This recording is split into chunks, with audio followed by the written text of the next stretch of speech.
Good evening and welcome to a Mitch'nandMauck'n about the Cardinals podcast. I am Mitchell and I am joined as always by the two-time United States champion of the world. He is also the owner and proprietor of the Superstition Ranch there in Chandler, Arizona, where this weekend his mother-in-law is in town. So we are a supper club, if anybody asks. He is Yeah. about the Tyrell Mock. Tyrell, before we get started, how's your relationship with your mother-in-law? Uh, it's not bad. I am for lack of if anybody knows me, I tease people a lot, like a lot. She handles it pretty well. I'm not off on all the time. I'm on. I just keep on her and make fun of her all the time. No, which it's okay. I mean, she can get under my skin after a little while because she makes little snide remarks, but just like every other mother-in-law, like you love them when you love them, you don't like 'em when you don't like Well, a lot of problems with the mother-in-law is they think their daughter could do better than you. First. them. Yeah, yeah. And second of all, like my mother-in-law went to vacation with us. I absolutely love my mother-in-law. It's her daughter I got the problem with. That's true. That is true. Let's talk a little baseball. 2 out of 3 in the Bronx, including a slugfest Monday night. A very well pitched game by Hunter Dobbins on Tuesday. They fell 2-0. I want to hit on that one. Even though they got the win last night, it might have been the worst 4 through 9 in Cardinals history. Yeah, that was not nice. What there's trekking out there right now, 4 through 9, and it's been that way through the all season, the top 1, 2, 3, and I guess 4 was pretty good for a while, has just been not hitting at all. Jose Fermin was batting cleanup twice in the series. I Listen, it's a great story. I appreciate what he's doing, but I am not in the business of watching Jose Fermin play baseball. He is a utility player at best, and the fact that he's getting everyday work is really starting to bug me, especially when we've got Josh Baez on down there waiting to come up. You give Crooks more batting time, you give more Blaze Jordan. It's just starting to wear on me that we're watching Jose Fermin, who's not going to be part of our future every single game. I had started looking back through like when the Cardinals had losing records, what was their lineup like? Take last year and the year before out. At least you had two Hall of Famers in Arenado and Goldschmidt in the lineup. In 7 and 8 and 10 when they were bad, you still had Hall of Famers in Pujols and Molina, so that wasn't going to be bad. I'm going to pull this one up for me from 1995 and tell me if you think this lineup in 95 was better than what we saw the other night. At catcher, Tom Pagnazzi, who did win a Gold Glove. At first base, John Mabry. Second base was Jose Oquendo. At shortstop, Trip Cromer, because Ozzie was hurt. Third base, Scott Cooper. Now the outfield was okay. Bernard Gilkey, Ray Langford, and Brian Jordan. Yeah, I'm gonna say that the 1995 and is a much better lineup than we got to watch the other night because I was gonna think it was somebody gonna be a mid 90s or early 90s lineup that would probably be worse than what we saw. But Mabry could hit doubles, was a good player for what he was. I mean, he wasn't a all-star to me, but Pagnozzi I liked as a catcher, could call a good game. Cromer was rated pretty good coming up as a prospect, but didn't really like pan out. Oquendo, you can't fault Oquendo. The secret weapon's amazing, and Scott Cooper wasn't bad for what he was. But I would much rather watch that team than I would what we were watching with that 4 through 9 the other night. That outfield low key nice though. Gilkey, Langford, Jordan. Yep. I am a big Brian Jordan believer and a fan of his because I think he did not get as much love as Prime did because he was every bit as good as Deion Sanders, in my opinion. And Ray Langford is like the all-time hitting center fielder for the Cardinals in Busch Stadium too. And man, come on, Gilkey's a structure in the minors now for him, and I like Gilkey pretty good too. Yeah, I mean that's not a bad team. I think that team probably would have beat the lineup that Ollie rolled out of there, probably 12-2. Yeah, probably. And that's assuming that lineup would have gotten 2 runs. Yeah. The biggest news, though, let's review the trade deadline. St. Louis making several moves. I say several, but the moves that kind of come with it. The big ones, of course, Dustin May and JoJo to Milwaukee for prospects. We'll talk about the prospects in a second. They did acquire a pitcher from the Reds, just an arm. And then we were kind of going back and forth, like, do we do a deadline show? Nothing's happened. And right after we said, now we'll catch it Thursday night, to your Arizona Diamondbacks, Lars Newbar.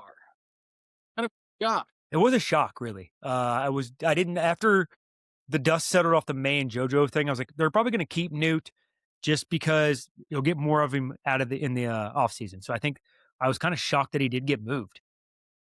Yeah, it was almost right at the deadline when it happened. He got pulled out of batting practice, uh, to go make that to kinda do the hug wash, etcetera. I think they said a lot by who was still there. Riley O'Brien, the biggest name that wasn't moved. Alec Burleson, a guy whose name was popping up all over Twitter in trades and moves, still there. And then he hits 3 home runs that night. That was kind of Ryan Stanek still being around was kind of a shocker. A guy who's on an expiring contract, and they didn't move a catcher. We'll talk about the moves they did make in a second, but what does that tell you about Heim's philosophy when he didn't move Stanek? He didn't move a Riley O'Brien, who's still got 2 more years of club control, or he didn't move an Alec Burleson or a catcher. I think his move is that he thinks he's going to get more trades in the offseason and revamp this roster even more. And I think he wants to give all these catchers as much, gosh, I hate this word. We heard it all last year. He wants to give them as much runway as possible. The Stanek deal is, listen, man, like if you're seeing how volatile the bullpen is right now, Stanek is what Stanek is, so you know what he's going to bring you. You don't know what another guy's going to bring you. That's why they got the Ferguson because they didn't have another lefty when they got rid of JoJo. Man, I think that they're panning out for more this offseason to get rid of some of these guys and revamp this roster even more. Let's talk about the 4 guys coming in, though. Let's look at the Newt Bar deal to Arizona. St. Louis got Daniel Egan, who is Arizona's number 5 prospect, and Sandro Santana, kind of a lower end guy. Egan compares to Bryce Miller, 6'4" guy who throws about 95. He only slots in at number 11 or 12, depending on which rankings you believe in the Cardinals system. But he was Arizona's 5th best prospect. Not a bad haul for Lars Nootbaar. And then Santana, kind of a left-handed Matt Bush, possibly a late innings, leverage guy, etc. What'd you think of the new deal for 2 arms? I was shocked that we got that much, and I was glad that we got arms because I thought that's what we were. Because the May deal threw me off with as many outfielders we got again. I'm like, what do we need more outfielders? We can't. They're all blocked anyway. But I was glad to see we got arms because that's what we need is depth in the pitching staff and our pitching to come up. I was shocked that we got the number 5 prospect out of them. I did not think Newt would bring that much back. And Heim did an interview the other day where he said they've been chasing that Salvador, right? Uh, Yes. Salvatore, yeah, been chasing him for a while now, and they wanted him an Arenado deal even. So that's kind of they've been scouting him and looking at him. So that bodes well for him that he's brought that much attention on himself. So I think it'll be worthwhile. I mean, we need that depth in our pitching. And then the big one, the interdivision trades. No, normally you still see a lot of those. Brewer fans are irate on this deal. I watched SMA pitch today for the Brewers. I was almost taking a nap. We got 4 inches of rain literally in central Missouri. It broke a record today. And so I was like, oh, sleep to this. Dustin made it, 6 innings, 2 runs. Don't know, remember the result. But it's interesting what we got back from the Brewers. Josiah Ragsdale. He hit his 20th home run in his first at bat in Springfield last night. He's got 20 home runs and 30 stolen bases already. He compares to a late career Christian Yelich. Already in the Cardinals' top 12 prospects, he comes in at number 11. Another center field type guy. Kind of gonna have to split some time with Ty Pete. But the interesting one, and this is where the Brewer fans are irate. Alexander Frias. He's an 18-year-old with a 117-mile exit velo off of his bat. You know who his big league comparison is, Tyrell? No, do Jordan not. Alvarez. Oh, okay. Much like the Dodgers moving Alvarez, early in his career to Houston where he flourished, this is what the Brewer fans are irate about. And he's already slated in as St. Louis's number 4 prospect already. That's how high the tool was for a rental in Dustin May, which is absolutely crazy if you think about it. Massive raw power. He's very ground ball prone right now, but he's 18 years old, 44%. Not supposed to be until 2029, which is about the time they're going to contend or kind of be building something. But that is an insane haul for a rental. So thanks to Dustin May for that.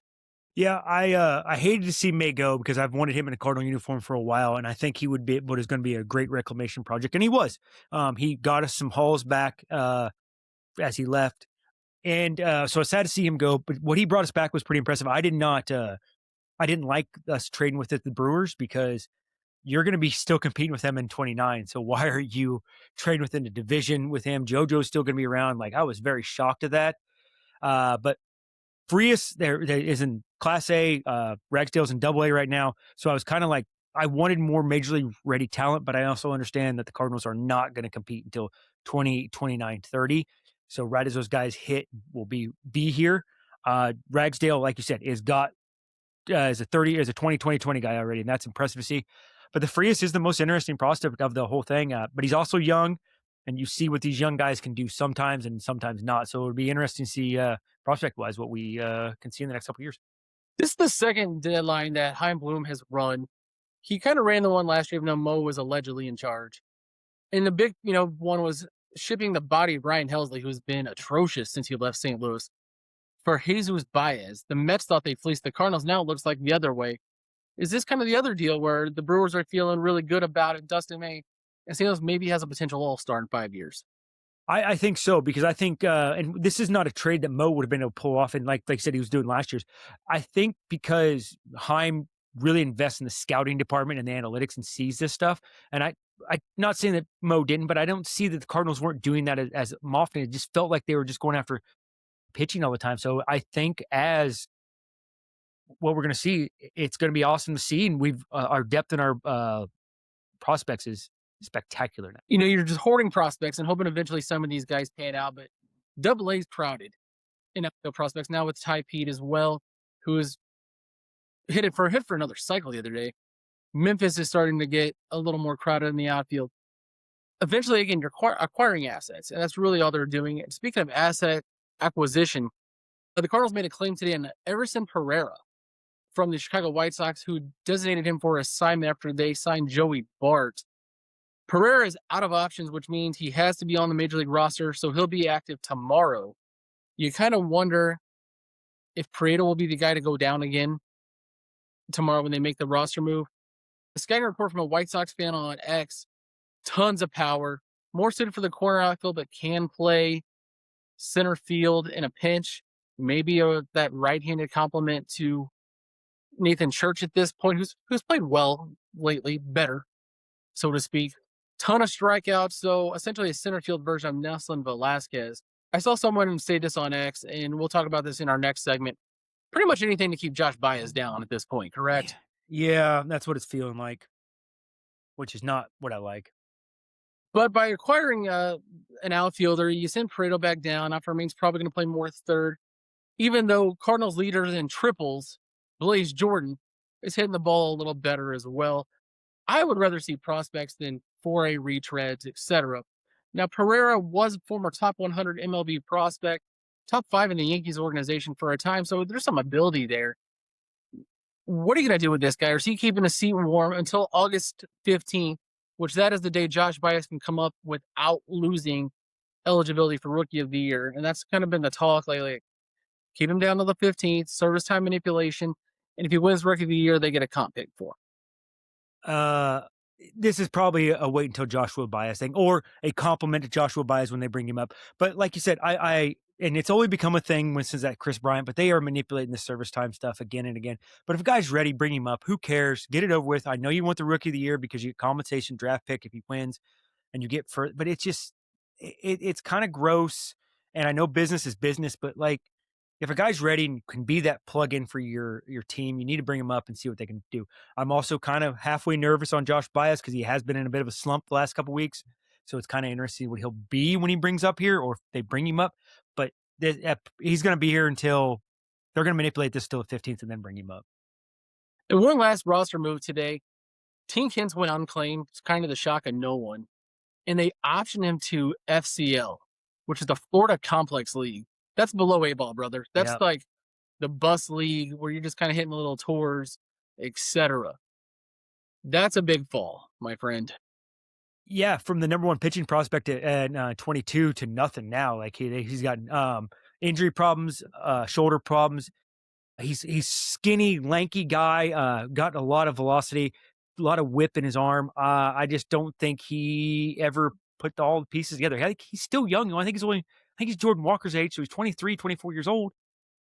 Still got some life left in him, but I don't see him unless they totally restructure his mechanics and everything. I don't see him making the big leagues. I don't think he'll be out of baseball in the wintertime probably. Yeah, I think this is all just a move to probably release him this winter. Sadly, I mean, guy with a ton of potential. It's not going to work for him out. At least not in the St. Louis organization. Yeah, I hate seeing Anthony Reyes 2.0 leave again. Yeah, Alex Reyes should have had a thunderbolt of a right arm, and he fell apart. Like most Cardinal pitching prospects the last 10 years. Yeah, and if you really get down to it, I mean, they rode him hard for a little while, and he was their best pitcher for a little while in the bullpen, and then just falls apart when he gets injured. So, and that has been the bad thing. That has been the mo. You're exactly right. The pitching prospects the last 10 years have not panned out at all. I mean, we look at it now. It's 2026. We should have an aging Carlos Martinez, a Jack Flaherty, Michael Waka.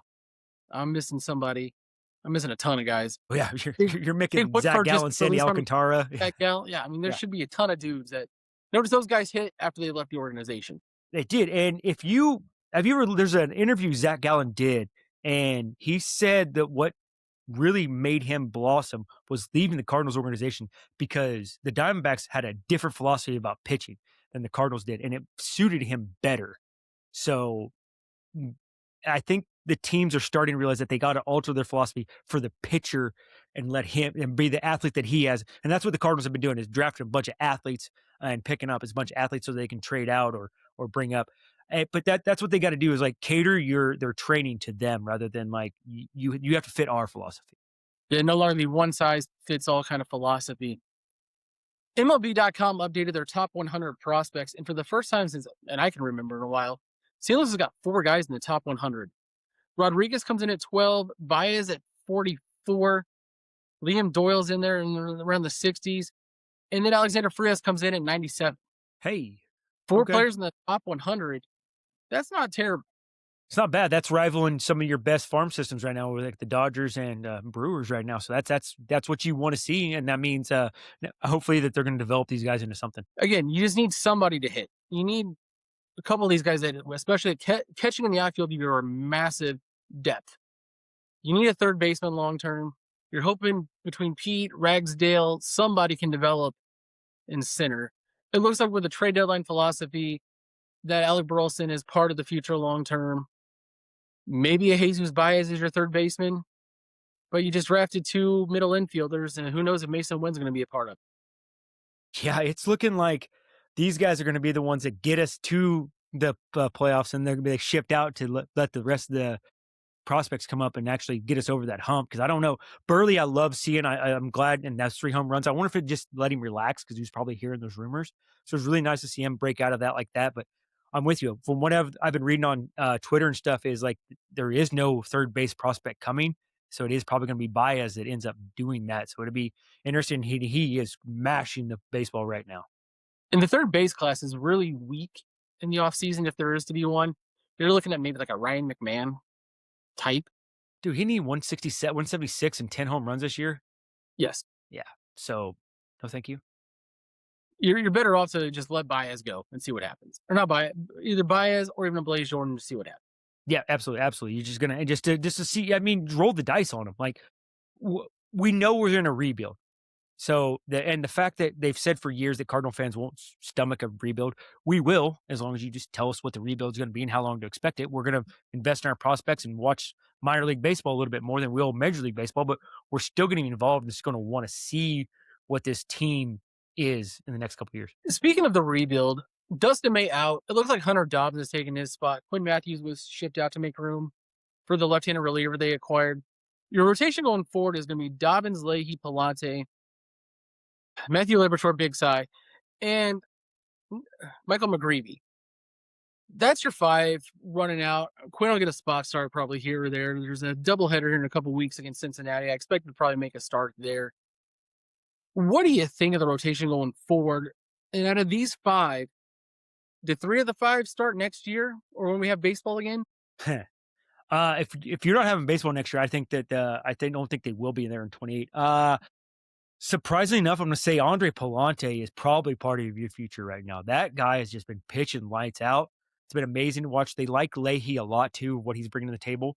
McGreevy, I think it's just going to be those three. I think it's going to be McGreevy, uh, Palante, and Leahy. I don't think Libby is going to be there. I think he's going to be there, but I think he's a better bullpen piece. Honestly, I don't. I liked what he pitched the other night, but it was a struggle a lot, missing a lot of bats, and the Yankees are very. And it just doesn't.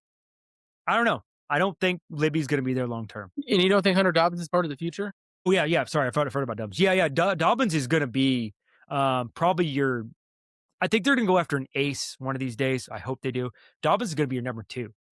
Or if it's not McGreevy, it's going to be Dobbins because he's got a lot of movement on his baseball and has some good velocity. And I liked how he pitched against the Yankees the other night.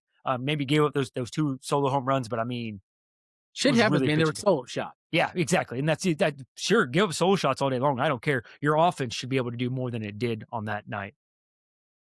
Then you look at the next tier of guys, though. You've got a Dick Fitz coming back. You've got a Takeo Roby coming back.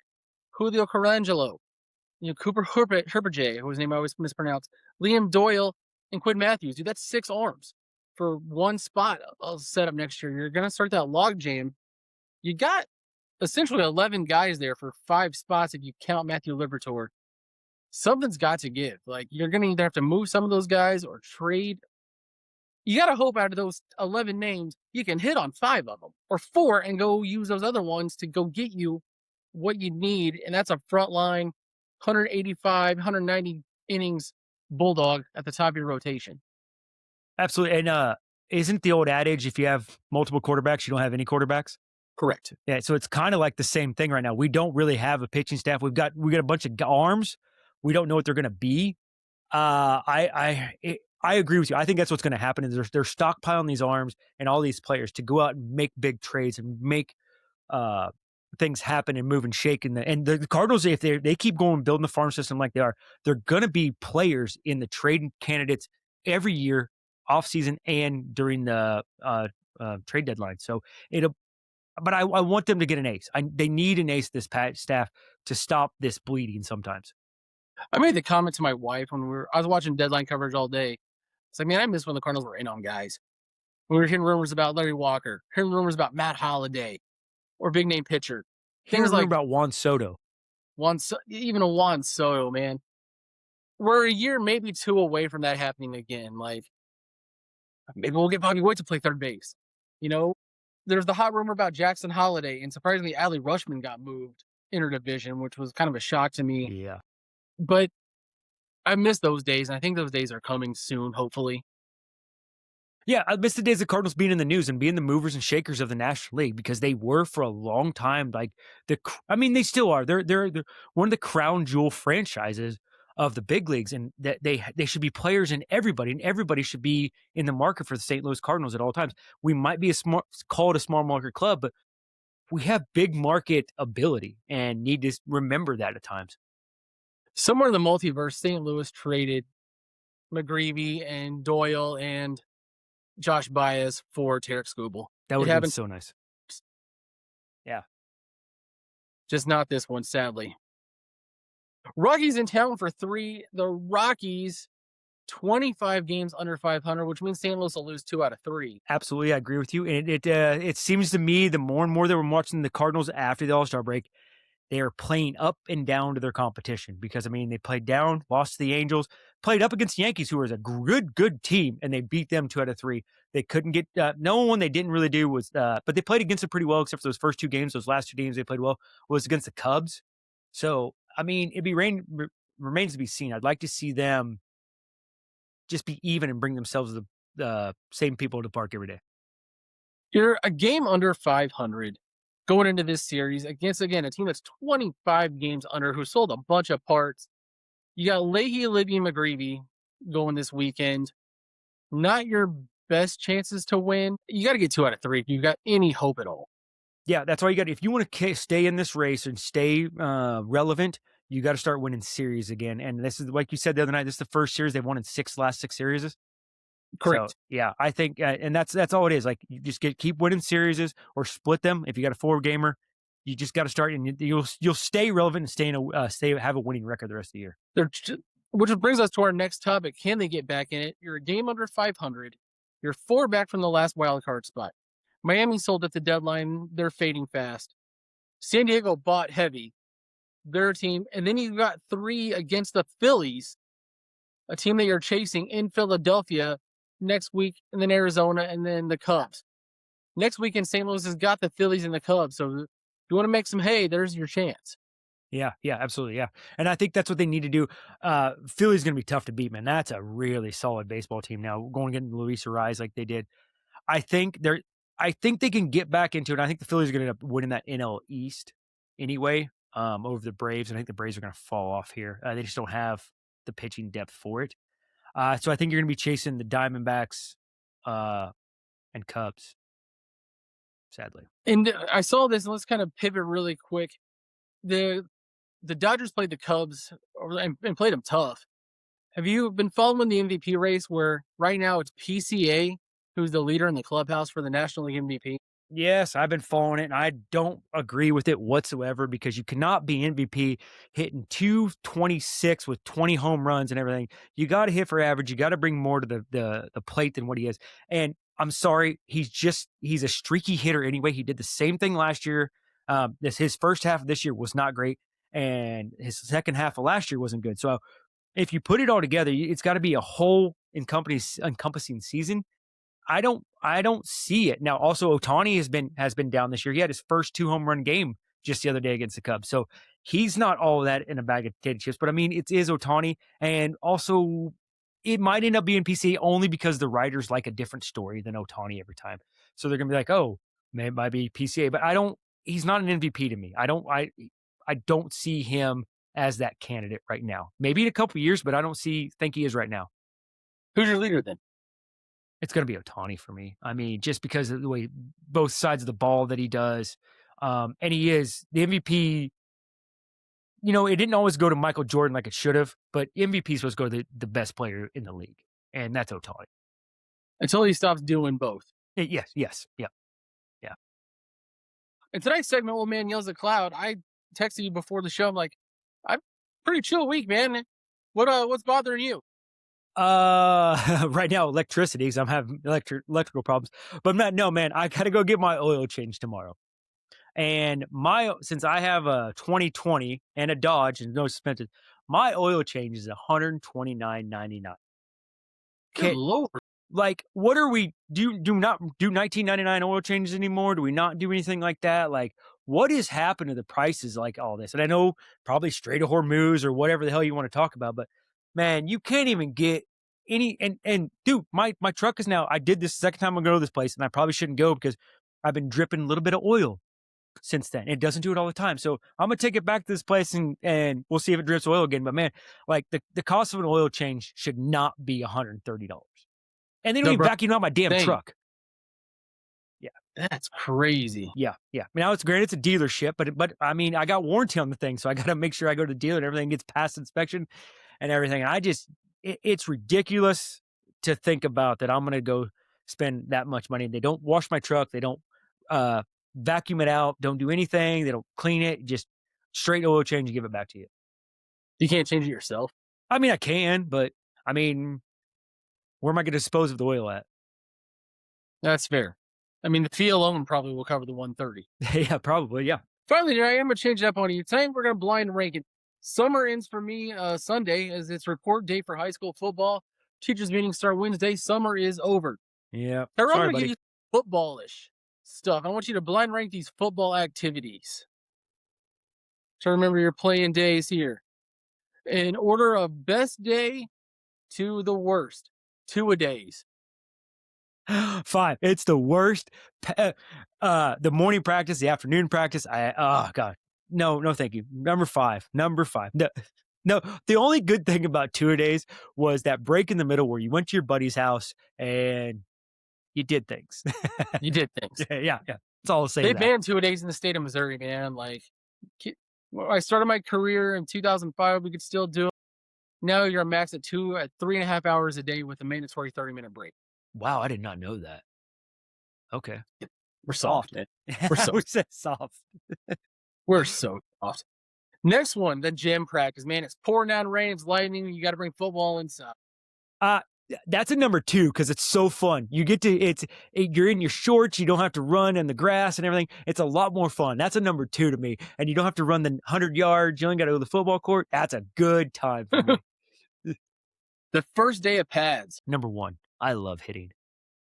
There's just I know, and it sucks because like you get hit and sometimes it don't feel good, but man, doing the Oklahoma drill is just so fun. Also banned. What are we doing with football anymore? We're getting to a point where it's going to be flag in about 7 years. Okay. It kind of seems that way. It's getting real close. Just watch the NFL. It's flag. Yeah, it is. Yes, it is. The game's safer than it's ever been. And that's the kicker. Everyone's like, well, head injury. And yes, CTE is a real thing. Head injuries are real. I probably had multiple concussions undiagnosed. But the technology we have, how we teach things, parents are like, well, I don't want my kid to get hurt. The game is safer than it's ever been. I promise you that. I encourage numbers are down across the board in high school football. Encourage everybody to play. It's the greatest team sport known to man. I mean, that first day of pads, after you've been in shorts and a t-shirt or shells, you really find out who's a player and who just wants a jersey. Yep, And it's awesome. exactly. I Yeah, would it probably is. say that. Got 2 more for you. The post practice party on the Friday night of that first week. You're Oh, sore, you're tired. It's still summer for a couple more days. I'm so sad I gave number 1 and number 2 away right now because I'm always the party guy. Number 3, that is fun, and you do get to let your hair down a little bit and kind of like relax a bit. You might be a little sore, but everybody knows you're part of the football team now, and like, yeah, that's a good time. That's a good party. You get to puff your chest out a little bit. Only party that's better than that is after the first win party. Yes, and then you got everybody like singing "We Are the Champions" and all that shit going on the radios and stuff. Yeah, after you win your first one, it's pretty fun. And then finally, that first fight in camp. It's hot. You've been hitting each other for a few days. You can just feel it's coming. A D lineman or linebacker kind of hits the running back out of bounds, kind of shoves the quarterback who you don't touch in practice, and then it's fucking on. Yes. I mean, number 4, but just because it has to be, but that is a good time. Super fun. And it's just a scram, man. Like all these guys it's just scrum, pushing, fighting, trying to push everybody back. Like, good, get out of the way. But then in the middle, you got the 2 guys just still going at it while everybody else is trying to stop them. Wearing helmets, throwing haymakers. Yes. I never understood that. Oh, why are we doing this? It's going to hurt so bad. But most of the time, you've got your hands taped up a little bit. So there's a little bit of cushion there, but yeah, they would throw those haymakers. I had a one dude throw a helmet one time though, and I was like, whoa, we're done. As a coach, I gotta love hate relationship that fight in practice. Like, yeah, you love seeing the intensity, but at the end of the day, we're fighting for the same goal. But I've had years where we haven't had fights, and we would get the shit beat out of us by other teams. You want to see that your team's got a little fight, like Yeah. so, especially at a bigger school where we're separated offense, defense. Somebody on the defense, shoves the quarterback. Oh hell no! Like the lineman there better be a full on Donnybrook going Exactly. on. Like Yep. coaches, you're watching it for about 5 to 10 seconds. Okay, now we're gonna hit the whistle to separate it. Yep. That's a Hell yeah. good list, man. Like Yeah. That's a solid list, brother. I will let you know how it goes next week. We don't get pads until Saturday for our inter squad. We're going to be in shorts and t-shirts, and which is a stupid rule in itself because the NFHS, our governing body in the state of Missouri, says we have to do what's called an acclimatized period, even though we were in shells all summer. Okay. Makes Okay. perfect sense, but Yeah, totally government for you. does. Yes, it is. I love We'll the be government. back on Sunday night to wrap up a Rocky series. Tyrell, final prediction: how many against the Rock? We're gonna go 3-2. We're gonna win 2. We're gonna win 2 out of 3. Sorry. That's what I'm gonna say. I'm gonna hope for a sweep, get a game over 500, start to feel good next week, and talk about how they're 2 games out of the wild card and why didn't we buy? Yes. Hey, that's the life of a fan, man. That's our what we do. Our ebbs and flows with the team all the time. We're in and out all the time. So I'm here for it. For the Mouth of the West, Tyrell Mock, I am Mitch'nandMauck'n. We will see you on Sunday.